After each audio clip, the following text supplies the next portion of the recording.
is New York, a miracle city, a city of tall buildings, narrow, dark streets, magnificent parks, broad avenues, homes and schools, stores and theaters and palatial hotels. A fascinating city, an incredible city. The commercial, financial, trading, and cultural heart of a great nation, the United States of America. To many of the world's peoples, New York City and the United States are one and the same. Its skyscrapers, traffic-filled thoroughfares, and crowded sidewalks are thought of as typically American, a monument to our nation's restless energy, to our passion for things big and great. For New York is both a big city and a great city, the largest city of the Western Hemisphere, second largest in the world. It is home to almost 8 million people, and to millions of Americans it has become the symbol of our country. What is the story behind New York? Why is New York, once a little Dutch settlement, the great city it is today? There are many answers to those questions, and one of the most important lies in the city's location.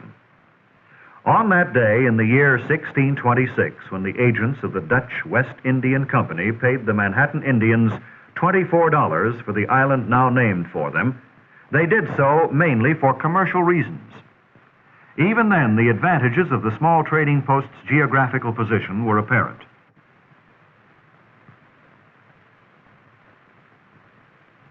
It commanded the outlet of a broad river, the Hudson, navigable for many miles inland. It boasted a superb harbor,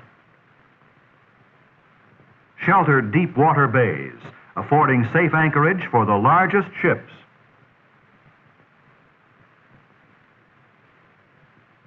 It stood astride an obvious route of trade that would someday connect the New World with the Old, and the most densely populated areas of North America with both Central and South America, and it dominated a backcountry of vast potential wealth.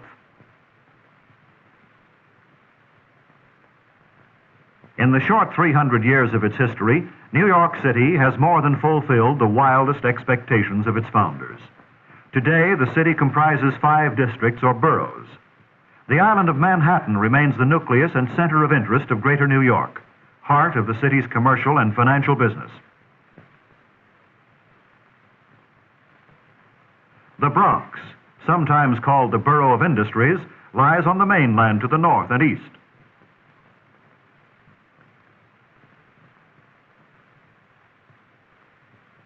Across the river from Manhattan lies the borough Brooklyn, which in turn is flanked by the borough of Queens. Both of these boroughs are on the southern end of Long Island and are for the most part residential.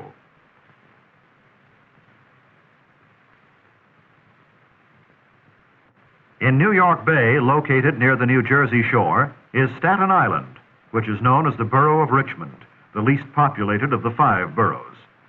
Richmond forms a connecting link in the overland motor routes leading from New York City to the western United States. Between Staten Island and Manhattan, ferry boats ply all day long, carrying passengers, automobiles, trucks, and bulk freight.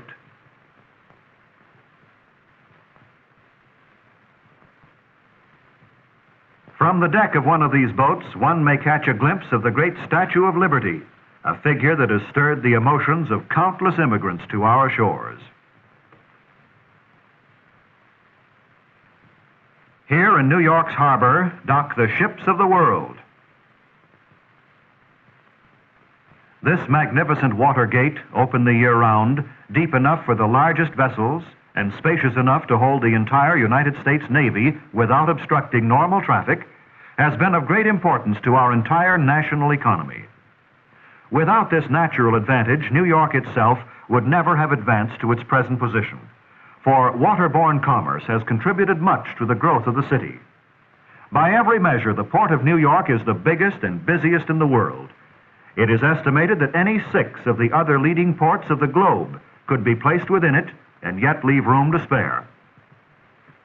Its ocean-going craft touch about 90% of all foreign ports, bringing practically all of the silk goods, furs, cotton, and linen manufactures, jewelry, gems, chemicals, coffee, sugar, and cocoa sent to this country.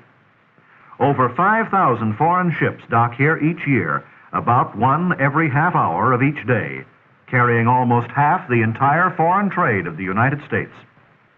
The majority of the nation's important railroads, as well as its major truck lines, enter the port in some manner.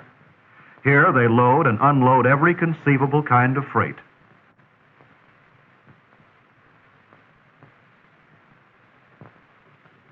The freight cars alone, entering and leaving the area each year, could fill 8 tracks across the continent from coast to coast. In keeping with its position as the leading commercial city of the United States, New York is also the financial center of our nation. Wall Street and other streets of the financial district are deep, narrow canyons of tall buildings, the homes of the country's great banking houses, the Continental Bank, the Bankers Trust Company, branches and agencies of foreign banks. On Pine Street is one of the 2 largest banking institutions in the United States, the Chase National Bank.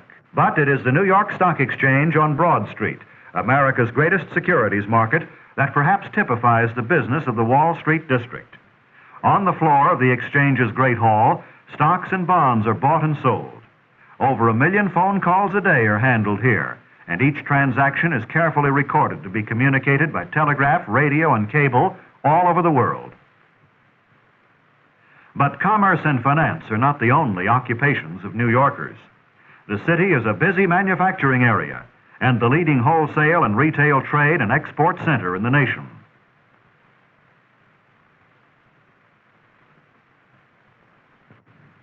New York's clothing business, the city's leading industry and 4th largest in the United States, crowds the center of Manhattan. Here are produced 3 out of 4 of the ready-made coats and dresses and 4 out of 5 of the fur garments worn by American women. The streets here are packed with trucks, while through narrow traffic holes, push boys guide hand trucks of metal pipe with clothing swaying from their racks, clothing that is worn by millions of Americans. With more theaters, schools, libraries, and museums than any other American city, New York must be ranked as our nation's cultural leader. The Metropolitan Museum of Art, perhaps the greatest center of classical art and learning in America, exerts an influence that is worldwide, while the Museum of Modern Art exhibits displays of modern painting, sculpture, and photography, and is the repository of a unique and valuable motion picture collection. Yet, for all its imposing size and activity, New York is a city of people, and it is the city's people that make it great. Here in New York live people of over 60 different national origins. More Germans than there are in Bremen. More Irish than there are in Dublin. More Italians than there are in Genoa. Here they live together, work together, play, and go to school together. In the tall apartment houses that line Manhattan's Park Avenue live many of New York's wealthier residents. One of the broadest of New York's thoroughfares, it is the main artery of its locality. It is constantly filled with non-commercial traffic. Buses, drays, and trucks are limited to traveling but 2 blocks in one direction in order to make delivery of goods possible. The street itself is supported by gigantic steel stilts above a 2-story railroad yard leading to one of New York's major rail terminals, the Grand Central Station.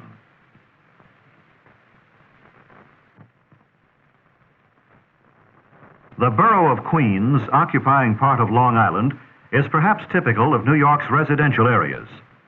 Across the East River from Manhattan, it is reached by a number of bridges and tunnels, among them the 59th Street or Queensboro Bridge, and the Queens Midtown Vehicular Tunnel. Morning and evening, as the residents of Queens commute to and from their offices, stores, and places of employment in Manhattan, these arteries of travel are crowded with traffic. In addition to private means of transportation, the city of New York has interborough and interurban bus lines plying its streets.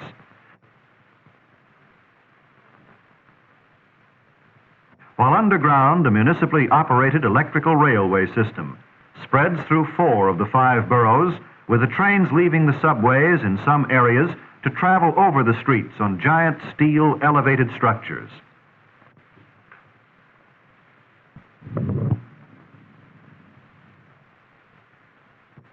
The people of New York may travel mile after mile on this integrated system on either local or express trains for only 5 cents for each trip.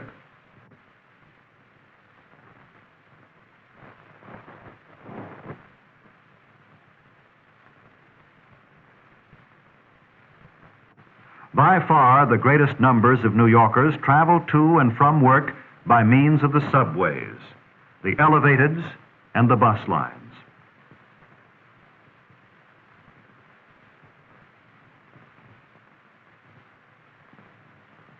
In the borough of Queens, the homes of the New Yorkers may vary in size, shape, and type of construction. They may be single homes or apartment buildings, but regardless of type, they are much like the homes of people living in the residential suburbs of any other large American city. Here one may see the same familiar supermarkets, and the same familiar neighborhood schools, and the same familiar milk truck, and on certain days of the week, even the same familiar family wash lines that one sees in countless cities across our nation. But New York, again like any modern commercial and industrial city, has its less attractive areas. Manhattan's Lower East Side has been traditionally the district where live the poorer people, as well as the newly arrived immigrants. The human story of the Lower East Side is a familiar chapter in the epic of America. Here have lived the people whose hands built the city's subways, its bridges, and its skyscrapers. Its tenements and crowded streets magnify all the problems of big city life. Yet, not all of the district is blighted, for from its dark tenements have come generations of American workers, men and women of many different national origins, who have given their lives to the building of America. And from it, too, there have emerged an amazing number of national figures, great statesmen like Alfred E. Smith, one-time governor of New York State, Joe Davidson, Jacob Epstein, sculptors of international reputation, George Gershwin and Irving Berlin, composers whose songs all Americans sing. Housed in this historic, imposing building is the executive branch of New York City's government. Like any other city, New York has its elected and appointed officials, charged with protecting the persons and property of the city. Near the City Hall is located one of the most elaborate groups of civic buildings to be seen in any city outside of Washington, D.C. The municipal building, one of the group, is a magnificent structure, 40 stories high. In these numerous buildings are located the headquarters of the various branches of city government. The efficient fire department, its men trained to protect life and property in the world's highest buildings. Its world-famed police department, whose members are numbered in the thousands. Its public utilities of gas, water, electricity, and central steam for heating buildings. The largest municipal health and hospital system in the world.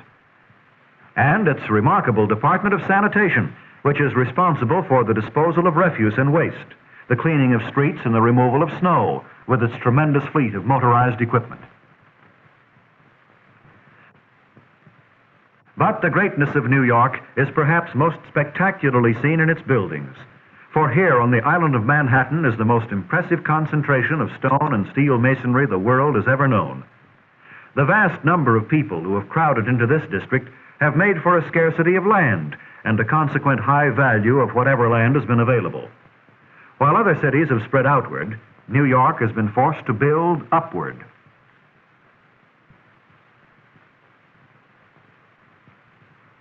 From the bay, the skyline of commercial New York, Lower and Midtown, is an extraordinary spectacle, and the effects of hundreds of towering buildings crowded together along the narrow island is one never to be forgotten. Tallest of New York structures and the tallest in the world is the amazing Empire State Building. It rears its 103-story head 1,250 feet over the sidewalks below. It has 7 miles of elevator shafts and 73 elevators, which travel so fast that a passenger entering one at the street floor may reach the 80th floor exactly 1 minute later.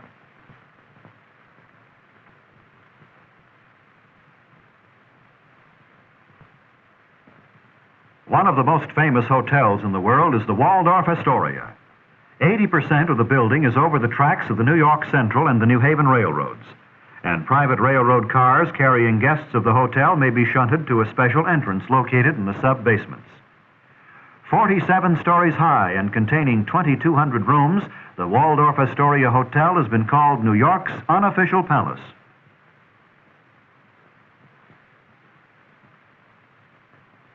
Rockefeller Center, a group of buildings occupying 3 city blocks, is the largest building project ever undertaken at one time by private capital. It is a self-contained city with business offices, centers of international commerce, theaters, and its own post office. The Central RCA building is in area the largest office building in the world, and so large is Rockefeller Center itself that its estimated daily population is over 150,000 people. From the one-room log cabin of a Dutch trader to the multi-storied buildings of Midtown Manhattan, that is the story of New York, a fabulous city, a fascinating city. New York is a great city for many reasons. Its strategic geographic location, its tremendous harbor flanked by marine, highway, air, and railroad tributaries, have made the city one of the world's greatest transportation centers, the commercial capital and the international trading capital of the United States. Here, too, is concentrated much of the banking wealth of our country, for the city is the financial center of the wealthiest of the world's nations. It is supreme among our cities in the volume of its retail trade, which is diverse in interests and in the character of commodities. The raw materials for which are drawn from the far reaches of the world, sometimes only to be fabricated and subsequently redistributed in new form in diverse directions. Likewise, New York's wholesale trade calls upon all parts of America and the world for supplies. Eggs from the Middle West, citrus fruit from Florida and California, vegetables from the South and New England, to feed the people of New York and the people of other countries. It is one of the greatest manufacturing and processing areas of the nation. The nation's foremost center of culture, a city of museums, and a city possessing hundreds of acres of public parks for the rest, relaxation, and health of its millions of residents and thousands of annual visitors.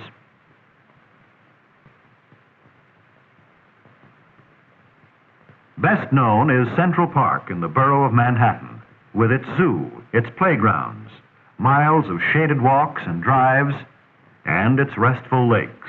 New York with the most complex municipal school system in the world, with churches of every denomination, with homes of variated pattern ranging block by block along miles of streets, avenues, and boulevards, with multi-storied hotels to welcome business visitors and tourists, its tall buildings housing international and national communication systems,